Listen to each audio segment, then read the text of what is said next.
Thank you, Paul. And just a huge thanks to everybody. It is not possible for me to express how much this Teach for America Baltimore community means to me. Our core members, our team members, present and former, our board, our partners, and our fabulous alumni. It's really been an honor to be part of this work with all of you, and the relationships, those that have been easy, those that have been hard, those that have been long and short, all of it has just been a pleasure and a gift, and I'm incredibly grateful and full of love for all of you. So back in 2010, when I started in this role, we were doubling the core. My predecessor, Omari Todd, had gotten that work in motion. And as we were bringing in a much larger cohort of core members, we were not only thinking about what's the potential for this group, but also what is the responsibility that we have as a source of leaders in this city.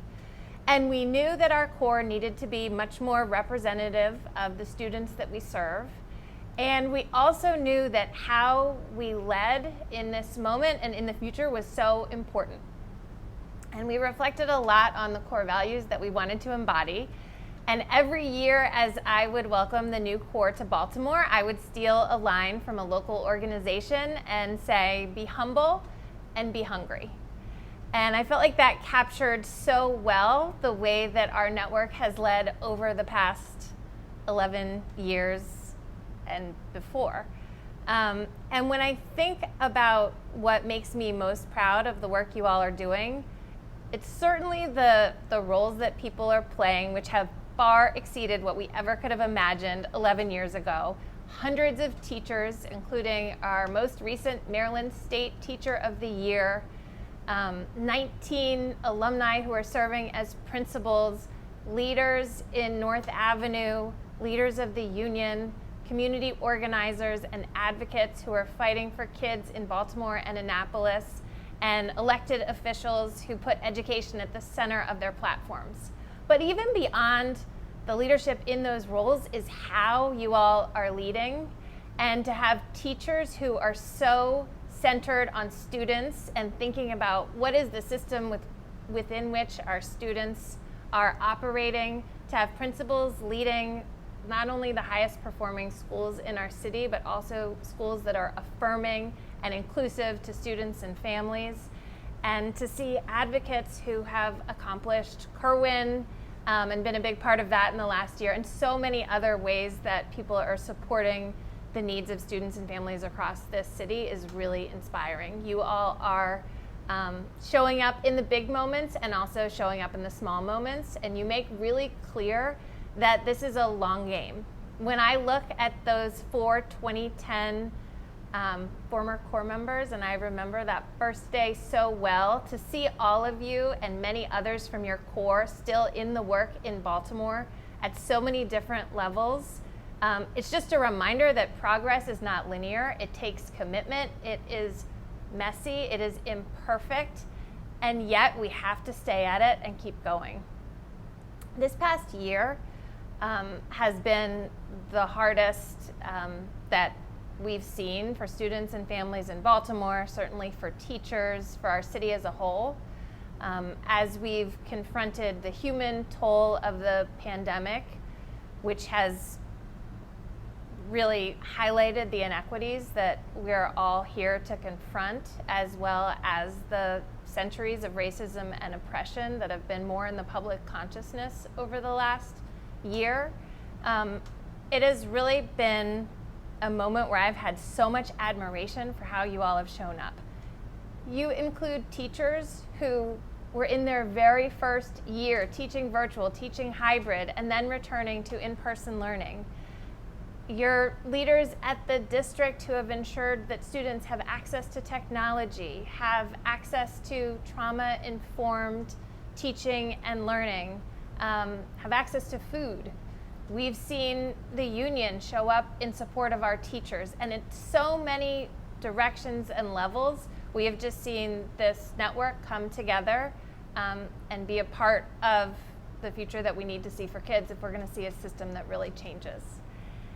And as we enter this next chapter, which is really all about recognizing that none of this work can be done alone. It's going to require people in every sector saying what needs to be said, making partnerships, building relationships.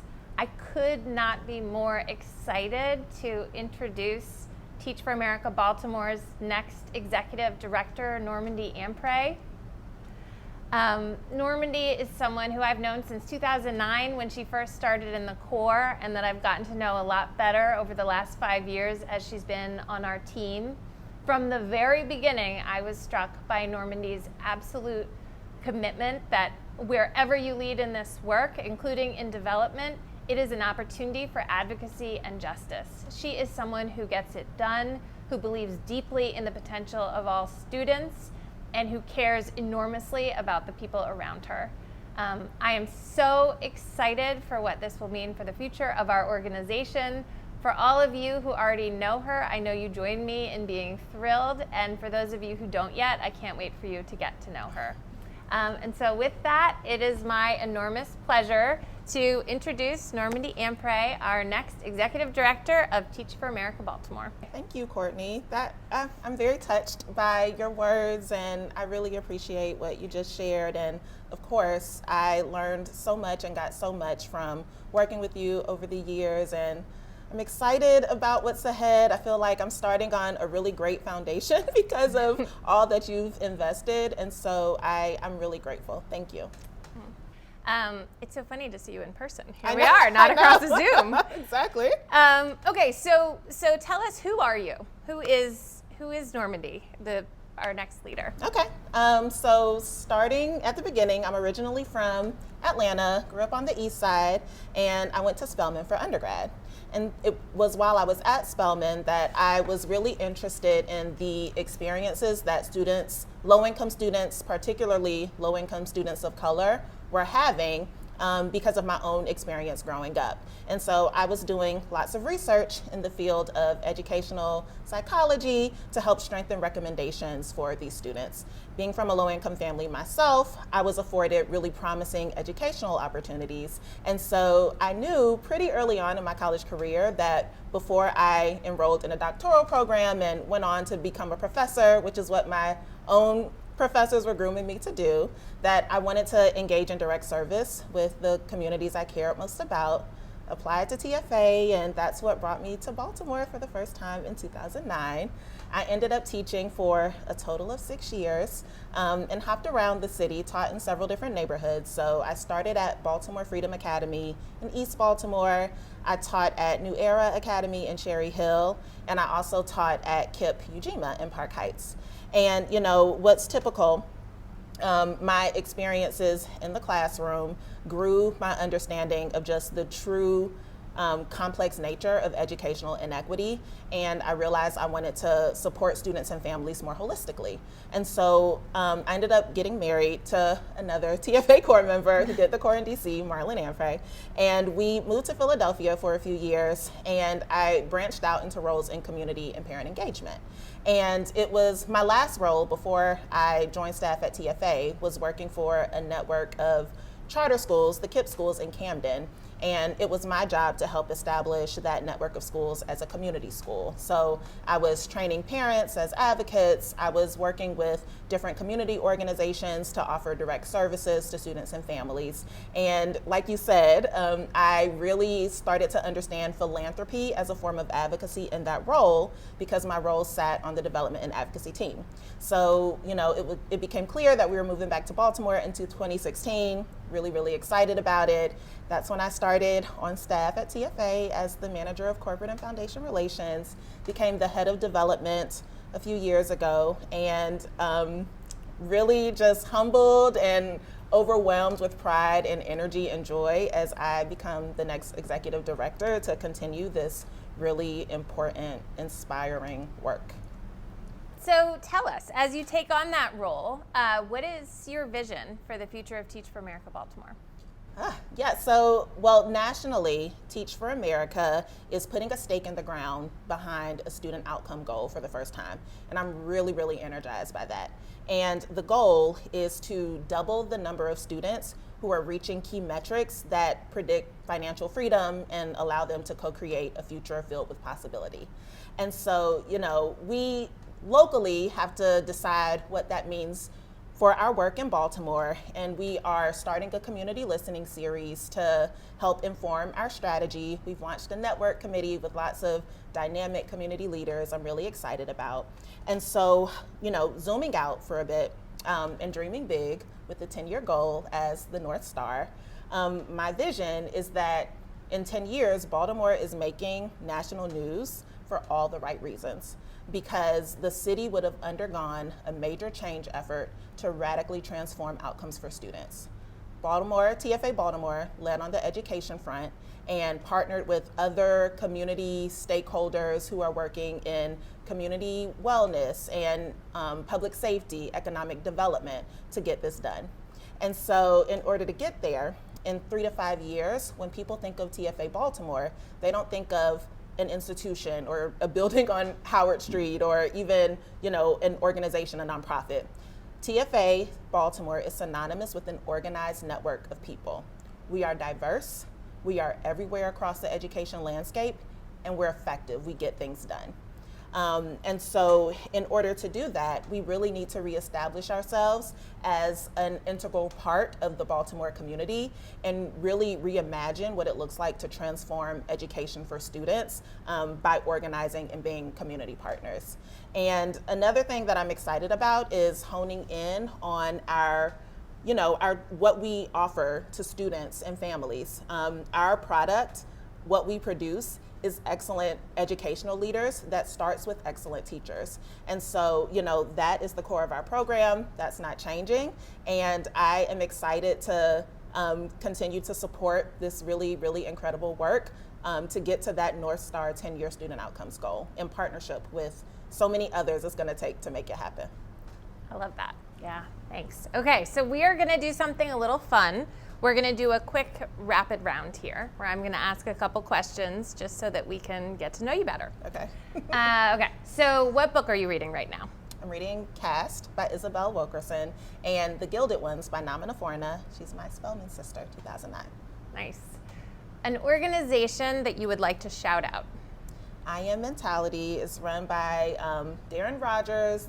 He's the ED from Baltimore. They are a really great up-and-coming organization that support young men in Baltimore through mentorship, leadership development. It's great. A song that you listen to when you want to get inspired?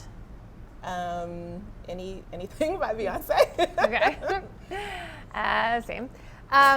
A TV show that you would recommend? I just finished Jenny and Georgia. It's really good. It's on Netflix. Something you are grateful for?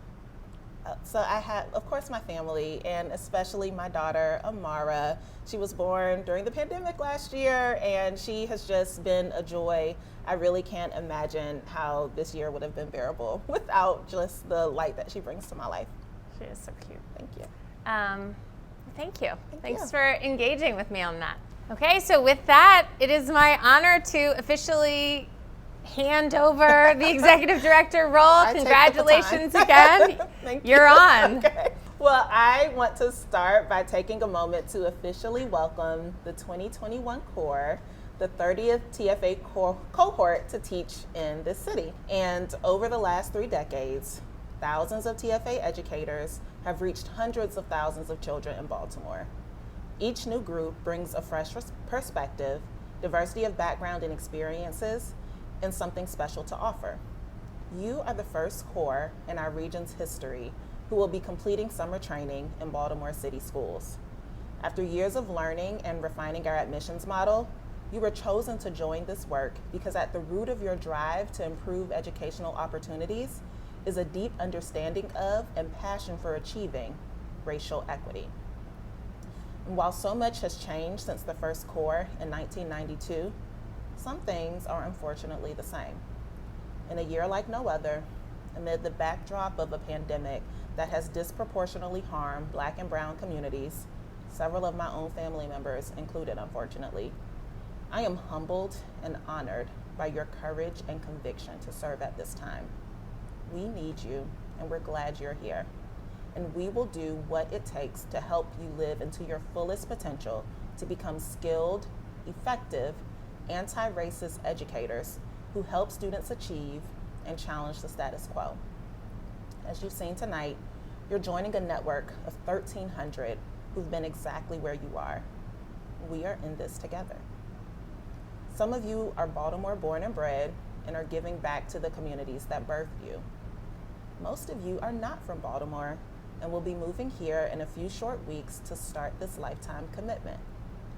To those of you who will be new to the city, Baltimore poet Kondwani Fidel says that Baltimore is like a crab.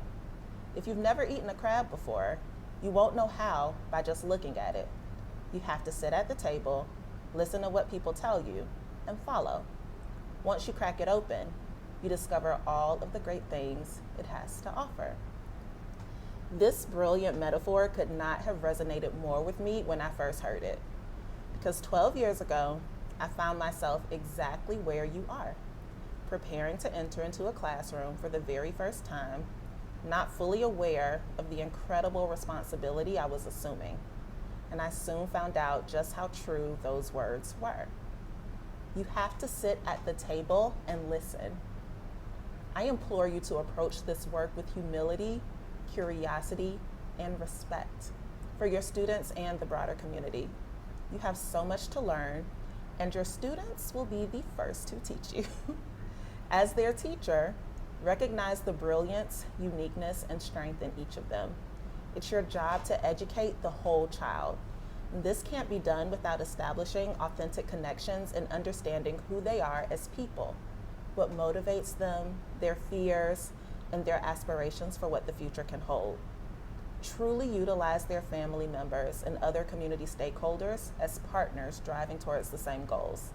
Become a part of the village it takes to raise a child. Your daily charge for the next 2 years, at least, is to be the best classroom teacher you can be for the students you have the privilege to serve. This challenge will test your resolve in ways you probably cannot even imagine right now. But you owe it to yourself, your students, and this mission to stay the course and give it your best each day. You, me, and all of us are ultimately accountable to the students and families we work alongside. This, of course, will look like helping students strengthen skills and make academic gains in your classroom. And what else? Find out what matters to them, affirm their interests, and help them tap into their personal genius. As a classroom teacher, you hold that power. Use it to empower. Crack it open and discover all the great things it has to offer. Baltimore has incredible promise and beauty, history and culture. Pennsylvania Avenue, Thurgood Marshall, Billie Holiday, club music, the Baltimore Ravens, the late Honorable Elijah Cummings. When I first moved to Baltimore more than a decade ago, I could not have imagined that it would become my permanent home. But after cracking it open, I was charmed by the richness of the culture and the resiliency of the people, and I invite you to do the same. I cannot wait to get to know and work with each of you and all of our core members and alumni in Baltimore. I'm so excited for the privilege to serve as TFA Baltimore's next executive director. Thank you.